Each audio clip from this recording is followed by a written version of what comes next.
just a basic equation.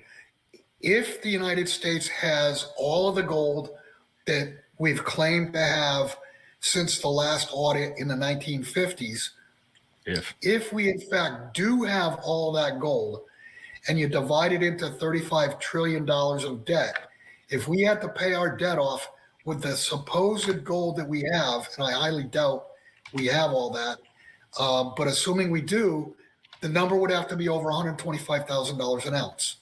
If you saw silver blowing out to the upside, that's going to drag gold along. That's going to light a fire under gold and thus destroy confidence in fiat currency. So the reason silver is the biggest redheaded stepchild in the history of financial markets is because it is the fuse to light gold on fire, and gold is kryptonite to Western fiat currencies.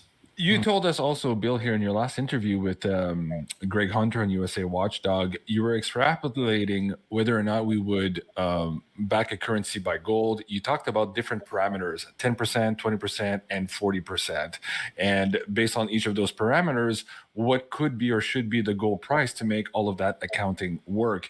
Now, in this particular unit announcement here for September, they're talking about that 40% gold backing here. Can you explain to our audience what that means for the price of gold? Explain that, how you make those calculations, and then let's also extrapolate that to perhaps what's going to happen with silver. And I did hear Bill call that publicly. He said, I think it will be 40% gold. He said it. Right. He's like a soothsayer or something. You must be psychic. You want to do some readings on my show, Bill? Well, before I get into that, I want to mention that the repatriation of gold really started back in 2013. And I did the math on it. If you remember, Germany wanted to repatriate 300 tons. And publicly, it was said, oh, well, there's no way we could do that. That's just too risky to ship that much. It's going to take us years, blah, blah, blah. And when Germany did get their gold, it was not the gold that they originally deposited. The serial numbers were off.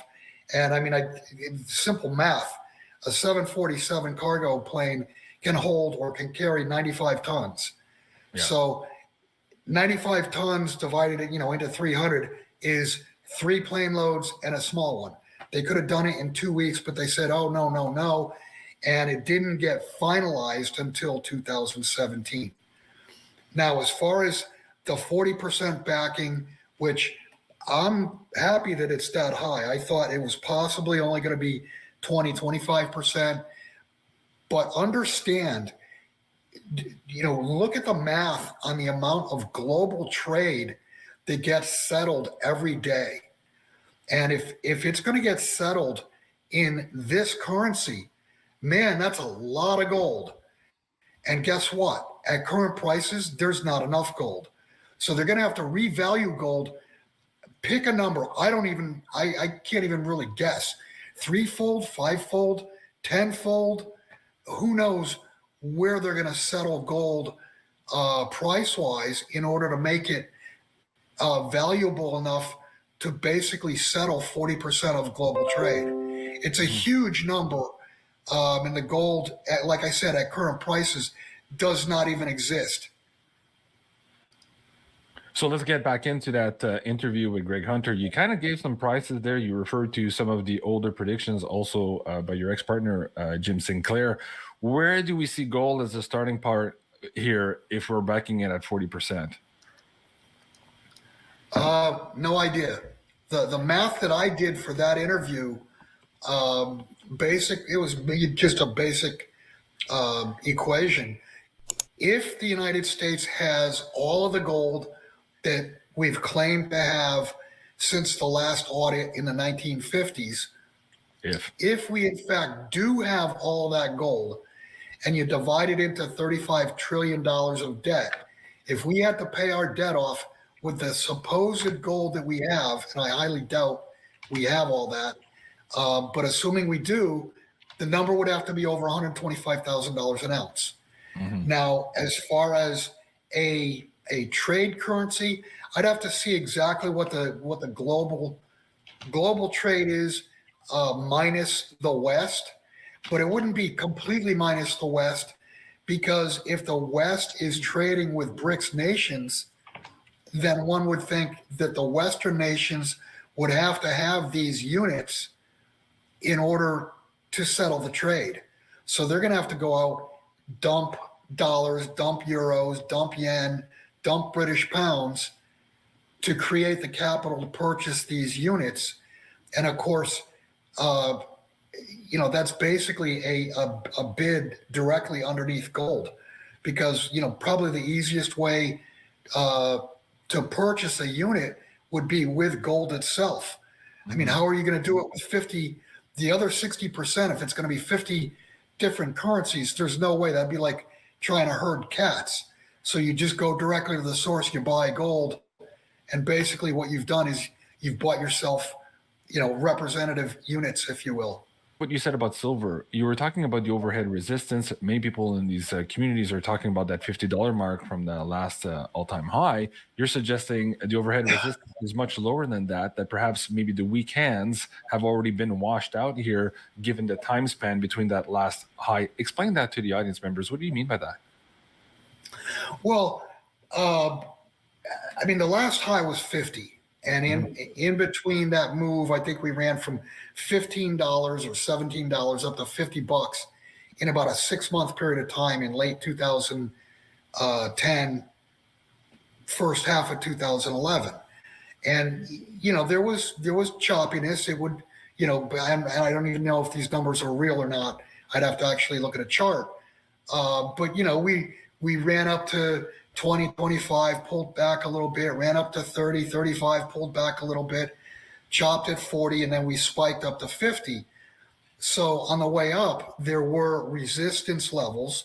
And on the way down, we bounced off of 44, we bounced off of 40, bounced off of 32 and 30, crashed through 30. Normally, those would be points to look at for support and resistance, but that's 11, 12 years ago, 13 years ago. So those are long gone, long forgotten. And I mean, the sellers at whatever level or the buyers at whatever level, they're all gone. So those are meaningless. Right. They're meaningless numbers. So, I mean, in reality, there's nothing to stop silver from going, we break through 32.50.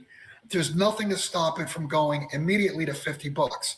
Do I think it's going to happen, immediately? No, I think in a more normal market frame, it probably should take, 3 months, 6 months, and that would be a rip snorting bull market. But at some point in time, we're going to have a failure to deliver. We're going to have a massive short covering squeeze. And it very well could turn out that it works out like a light switch where $50 is meaningless and it blows right through $50 like it wasn't even there. My partner, Jim Sinclair, used to talk about the scenario where you could see gold, $50,000 bid, and COMEX contracts for gold, $10 offered and no bids. And the reasoning behind that is his question was, what is the value of a contract that cannot perform? And a failure to delivery is not performance. Right. So basically, you could have the contracts go to zero, and you could have gold basically unobtainable. JC, now would be the time to show that chart I just sent you and to help really underscore what Billy was just saying. If you look at that chart, that's one of the slides from a presentation I'm giving this week. The red line represents the big 4 banks on COMEX that are short. The green line represents the top big 8 bullion banks. If you notice that there are 8 banks right now short, the largest concentrated short position on any commodity ever traded in the history of the COMEX market in silver. Now, why the hell would that happen? Of course, followed number 2, platinum, gold, palladium. So, the 4 precious metals that are monetary metals as much as anything are being suppressed by 8 banks to a degree that the COMEX market has never, ever, ever seen. And when you talk about the CFTC is supposed to protect against collusion, against price fixing. Well, they're really doing a shitty job, because this is exactly what they're supposed to protect against. Silver is a small market. It is minuscule, the size of most of these other markets. And look at the concentrated short position of 4 and 8 big banks that are holding the price down. And what beats them at this game are countries like India, who are standing for delivery and took almost 700 million ounces from the West in the last 2.5 years. And then they just, because they have this deal with United Arab Emirates where they don't have to pay duties. Last year in 2023, they did $2.2 million worth of silver imports from January to April. United Arab Emirates, India did from them. And now, over the same time frame this year, 1.44 billion worth of silver imported, a 654-fold increase. They're buying silver wherever they can. And they're using the suppression of these idiots right here, these 8 banks who are holding the price down, to reposition. And that is how they win. No one ever stood for delivery. It is how you win, because all of this selling right there, you're talking way, way more silver that is in contract form than they have the ability to deliver if called to the carpet. And this is how it all ends poorly. And when you see that chart, it should really explain a lot of things. Bill, you're an authorized broker for Miles Franklin. What are you hearing right now in the last couple of weeks talking to clients? Are we seeing market jitters right now? I know a couple of years ago we had a big panic to own moment. You guys' phones were off the hook. It kind of died down with the premiums the last couple of months. But just now in the last couple of weeks, as we're seeing this huge turnaround here happening on the geopolitical front, what are you hearing? What are people telling you? Yeah, up until a couple of weeks ago, I think, yes, it had slowed down somewhat. We're getting, and Andy can confirm this or deny it, but I think what we're seeing are less orders, but bigger orders. The phones aren't ringing as much. I'm not getting as many emails. And I do think that North America as a whole, the demand is down, and that's the reason that you're seeing premiums back to where they were before COVID and basically normalized. And I do want to mention that chart that Andy had sent you and put up. You'll notice that the top 4 most heavily shorted are gold, silver, platinum, palladium. Platinum and palladium, not really precious metals, not really money. They're more industrial. Silver's a hybrid; it's industrial and money, and gold is money. The comment I want to make is, you have to ask yourself why. Why is it that the metals themselves are more heavily shorted than anything else? And I think it's a very simple answer, and it's something we've talked about for years and years, is that the reason gold, and I'm using gold and only gold right now, the reason gold has been suppressed for all these years, I mean, literally go back to the 1960s, the London gold pool. There's been a concerted effort by Western governments to suppress the price of gold. And the simple reason is gold is the anti-dollar. Gold is the #1 direct competitor to the dollar. I mean, if we were talking right now and gold was $24,000 an ounce instead of $2,400 an ounce, that would be indicative of a collapse in confidence. So what they've done is they've tried to prop the dollar up by knocking the crap out of gold, whenever they get a chance with paper, so that they can point at the price of gold and see, gold bad, dollar good. Now, why is silver more heavily suppressed than gold? And Andy touched on it, because it's such a minuscule market. I mean, total global production, even at today's prices, only amounts to about $20 billion a year. And I mean, you got individuals now that could drop $20 billion out of their pocket and not miss it. So it's an absolute minuscule market. But if you saw silver run to $50, $75, $100, 200, 300, 500, if you saw silver blowing out to the upside, that's going to drag gold along. That's going to light a fire under gold, and thus destroy confidence in fiat currency. So the reason silver is the biggest redheaded stepchild in the history of financial markets is because it is the fuse to light gold on fire, and gold is kryptonite to Western fiat currencies. How about gold? Also, people are asking when they get into this, what's their split? Did they buy 50-50 gold and silver? Did they go heavier on silver to capture this wave? What would you suggest to the audience members? I'll start with you, Andy, as you're on the screen, and then we'll ask Well, you. I mean, gold's the only tier one asset in the world. It's important. Silver is the value of a generation. And if you play the silver to gold ratio, which I think is highly probable that we see it revise, you know, I mean, it's coming out of the ground at 7-1 or less, and it's priced at 80-1. It's the trade of a generation. From a pure standpoint of potential and undervaluation, it's silver. And I would not ignore silver in terms of the way the central banks are accumulating it. But I will tell you that in the end, I think a lot of your assets we would prefer to convert silver to gold when that ratio corrects, because it is the only other tier one asset. And let's be honest, you know, Bill could put $1 million worth of gold in his backpack and get on his horse and go for a ride.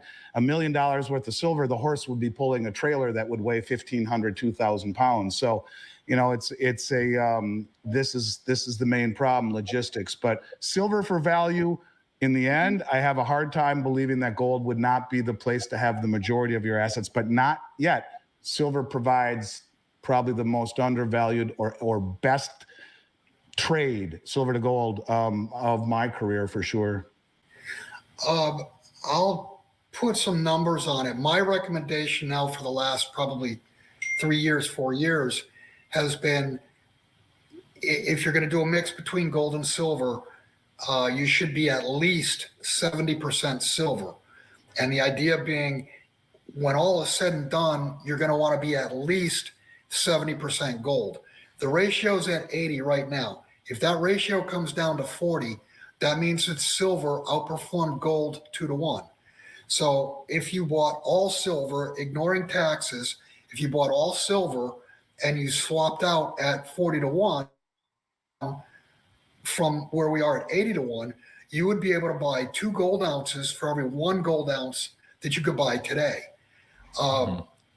So you want to be heavier in silver. And if you want to be 100% in silver, or, you know, 95% in silver, I don't have a problem with that. But don't, on the way out, don't get cute. If we see, say, 50-55-1, you swap out to whatever you want to ultimately get to. Swap out a quarter tranche. And then at 40-1, swap out another quarter tranche. And if we get down to 25-30-1, swap the rest of it out, and now you're at 70-30 gold or 80-20 gold, whatever. But yes, you want to be, when all is said and done, you want to be heavier in gold than silver, because gold is, the only thing gold is money. And silver obviously is money. It's industrial, medicinal, solar, et cetera, et cetera. So I think trading the ratio just makes all the sense in the world, because the ratio was created by what we were talking about before. It was created by the fact that they're suppressing silver as hard as they are. They've suppressed it harder than gold because they can't let it go higher without gold taking notice and then lighting up the whole system. So take advantage of their suppression to get to an 80-1 ratio and write it down to 40 or 50 and end up with more gold ounces than if you just bought it outright today. And 40-1 is roughly the 200-year average price-wise, as Bill calls it, man's ratio.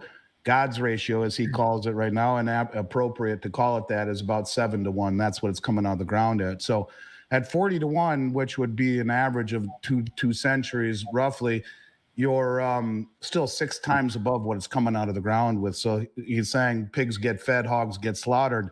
When you get anywhere near that point, trade some of it. And I think it is the best, especially if you're in an IRA, because now you have no storage issues for the silver and the ability to, no tax issues when you make the trade. So, but yeah, I consider it to be the trade of my career too.